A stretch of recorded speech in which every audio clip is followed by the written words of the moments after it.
ચાલો એક સરસ મજાનો પ્રશ્ન. ગાંધીજી પહેલા ભારતીય ચલણી નોટો પર કોનું ચિત્ર હતું? ચાલો આ પ્રશ્ન છે, સાંભળજો પહેલા કે ગાંધીજી પહેલા ભારતીય ચલણી નોટો પર કોનું ચિત્ર હતું? એટલે કે આપણી જે પેલી નોટો આવે છે, પૈસા આવે છે, રૂપિયાની નોટો જે આવે છે, એમાં પહેલા કોનું ચિત્ર આવતું હતું એ તમારે કહેવાનું છે. આપણા રાષ્ટ્રપિતા પહેલા. બોલો કેવલબેન. લાલ કિલ્લો. ના, ખોટો જવાબ. લાલ કિલ્લો નહીં આવે.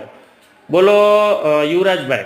ગણપતિજીનું. ના, ગણપતિજી નહીં આવે. બોલો ભાઈ યુવરાજભાઈ. ટ્રેક્ટર.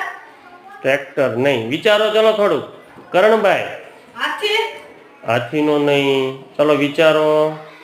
બોલો શિલ્પાબેન. અશોક સ્તંભ. સરસ. જો કોનું ચિત્ર આવતું હતું? અશોક સ્તંભ.